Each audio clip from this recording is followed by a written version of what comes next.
Hello everyone, welcome to TPA lecture series.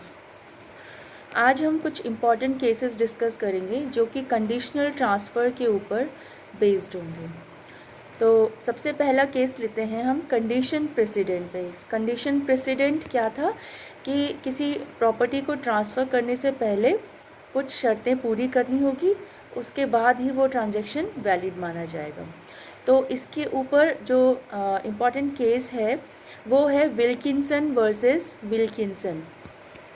तो इस case में क्या हुआ था कि एक पार्टी दूसरी पार्टी को कहती है कि मैं तुम्हें प्रॉपर्टी अपनी ट्रांसफ़र करूँगा, कंडीशन यही है कि तुम्हें जो है अपने हस्बैंड को डिज़र्ट करना पड़ेगा। तो यहाँ पर हस्बैंड को डिज़र्ट करने की जो कंडीशन है वो क्या बताया गया, वो इमोरल है, अगेंस्ट पब्लिक पॉलिसी है। तो हमने अपने प्रीवियस लेक्चर में बताया था कि ऐसी कोई भी कंडीशन जो कि इमोरल है, अगेंस्ट पब्लिक पॉलिसी है, तो वो कंडीशन क्या हो जाएगी, वॉइड हो जाएगी। इसलिए यहाँ पर इस तरीके का ट्रांजैक्शन फेल हो जाता है, ऐसा ट्रांजैक्शन वॉइड हो जाता है। तो हेंस इस केस में क्या हेल्ड हुआ था कि इस तरीके का ट्रांजैक्शन कि जो लड़की है वो अपने हस्बैंड को डिज़र्ट करेगी और उसको फिर प्रॉपर्टी मिलेगी, तो उस ट्रांजैक्शन को यहाँ पर वॉइड मान लिया गया था। इसके बाद जो हमारे पास दूसरा केस है वो है गुणेंद्र मोहन टैगोर वर्सेस राजा ज्योतिन्द्र मोहन टैगोर 1872। एक बार फिर से रिपीट कर देती हूँ, गुणेंद्र मोहन टैगोर वर्सेस राजा ज्योतिन्द्र मोहन टैगोर 1872 का केस है। तो ये केस मैंने आपको बेसिकली जब कंडीशनल ट्रांसफ़र की मैं बात कर रही थी उस टाइम पे मैंने आपको एक इलस्ट्रेशन के माध्यम से भी समझा दिया था, लेकिन फिर से मैं इसको आज बता देती हूँ कि यहाँ पर ए कोई व्यक्ति है, वो बी को इस कंडीशन के साथ प्रॉपर्टी ट्रांसफ़र करता है कि जब भी वो सी से मैरिज करेगा तो उससे पहले उसे XYZ की परमिशन लेनी पड़ेगी। अब सब्सिक्वेंटली क्या होता है, Z की डेथ हो जाती है तो केवल कौन बच जाते हैं, X और Y। तो B क्या करता है, केवल X और Y की परमिशन लेता है, क्योंकि अब तो Z है नहीं, तो वो X और Y की परमिशन लेता है और C से शादी कर लेता है। तो यहाँ पर ये मान लिया जाता है कि B ने क्या किया है, कंडीशन प्रेसिडेंट को फुलफ़िल कर लिया है, इसलिए उसको प्रॉपर्टी ट्रांसफ़र जो होगी वो बिल्कुल वैलिडली ट्रांसफ़र हो जाएगी। तो ये आपके दो केसेस हैं कंडीशन प्रेसिडेंट को लेकर। नेक्स्ट हम बात करेंगे कंडीशन सब्सिक्वेंट की। तो देखिए कंडीशन सब्सिक्वेंट क्या था कि प्रॉपर्टी तो ट्रांसफ़र हो जाएगी, लेकिन ट्रांसफ़र होने के बाद कुछ शर्तें आपको पूरी करनी है, ठीक है। तो इस कंडीशन सब्सिक्वेंट को लेकर जो इसमें इम्पॉर्टेंट केस है वो है वेंकटराम वर्सेस अय्यसामी अय्यर।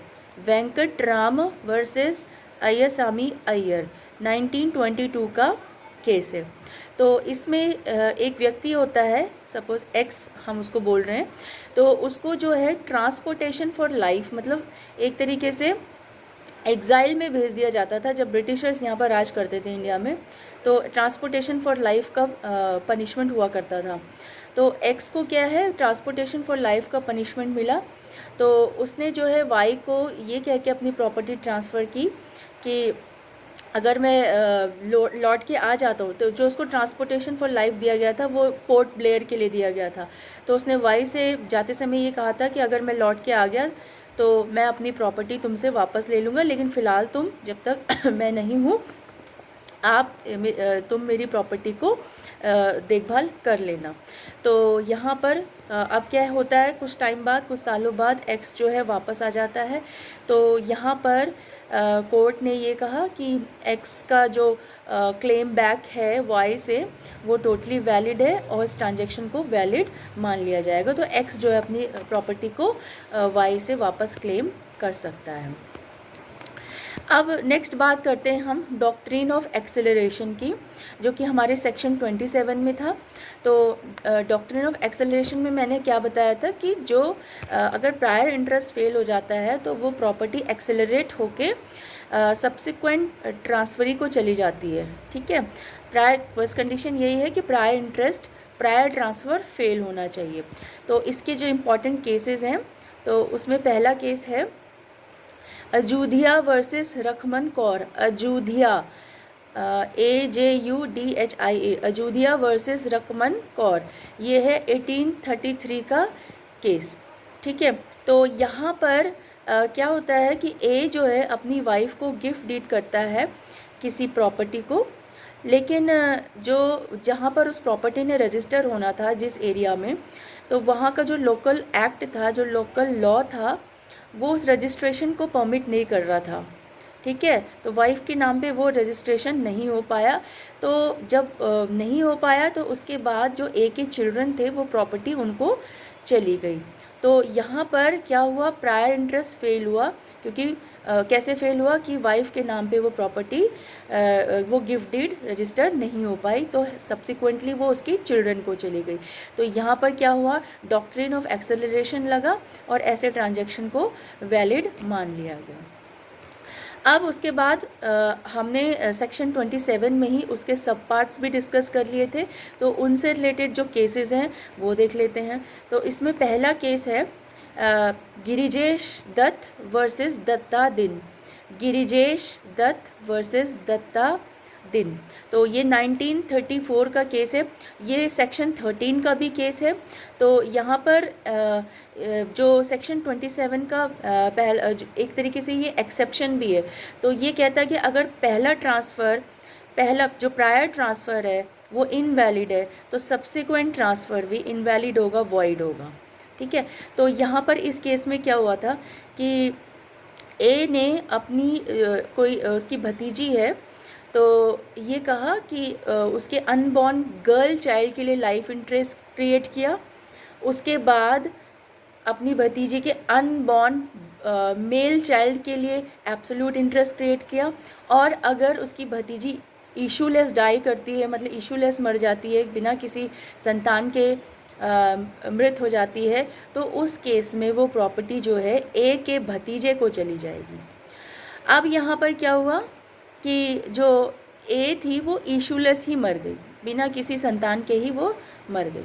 तो यहाँ पर भतीजे ने जो है प्रॉपर्टी क्लेम करने के लिए कोर्ट में केस किया कि क्योंकि अब वो इशूलेस है, प्रायर इंटरेस्ट फेल हो गया है, तो अब प्रॉपर्टी जो है भतीजे को मिल जानी चाहिए। तो इस तरीके से उसने कोर्ट में केस किया, लेकिन कोर्ट ने कहा कि प्रॉपर्टी जो है भतीजे को नहीं जा सकती, क्योंकि ये एक इनवैलिड ट्रांजैक्शन है। क्यों कहा, क्योंकि देखिए ए ने क्या किया था, एक लाइफ इंटरेस्ट जो है वो अनबॉर्न गर्ल चाइल्ड के ऊपर क्रिएट किया था। जबकि हमने पढ़ा था कि जब भी अनबॉर्न के फेवर में, बेनिफिट में हम कोई प्रॉपर्टी ट्रांसफ़र करेंगे तो वो एब्सोल्यूटली ट्रांसफ़र होना चाहिए, एब्सोल्यूट ट्रांसफ़र होना चाहिए।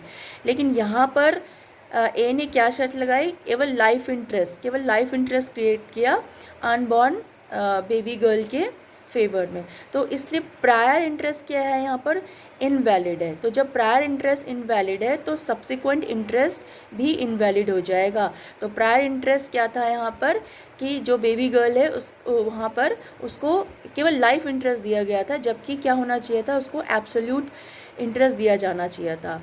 तो इस केस में फिर भतीजे को प्रॉपर्टी नहीं मिली, क्योंकि उसके इंटरेस्ट को क्या बोला कि ये सब्सिक्वेंट इंटरेस्ट जो है वो भी इनवैलिड हो जाएगा। इसके बाद इसी में एक और केस आता है अंडरवुड वर्सेस विंग। ये है 1855। ठीक है, अंडरवुड वर्सेस विंग। तो यहाँ पर इसको भी मैंने आपको एक एग्जाम्पल के ज़रिए प्रीवियस लेक्चर में बता दिया था, लेकिन फिर भी मैं बता देती हूँ। तो इस केस में क्या हुआ था कि ए जो है अपनी प्रॉपर्टी अपनी वाइफ को ट्रांसफ़र करता है इस शर्त के साथ कि यदि उसकी वाइफ उसके जीवित रहते मृत हो जाती है तो उस केस में वो प्रॉपर्टी जो है किसी थर्ड पर्सन बी को चली जाएगी।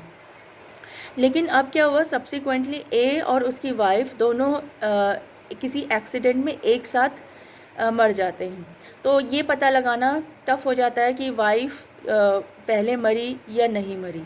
तो यहाँ पर इसलिए जो बी को जो ट्रांसफ़र होगा वो इनवैलिड हो जाएगा, क्योंकि यहाँ पर जो प्रायर इंटरेस्ट जो डिस्पोजिशन जो तरीका बताया गया था ए के द्वारा कि अगर वो पहले मरती है तो वो तरीका फुलफ़िल नहीं हुआ।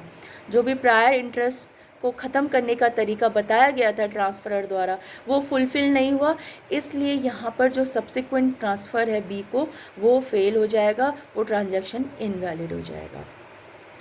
तो ये कुछ केसेस थे कंडीशनल ट्रांसफ़र के ऊपर।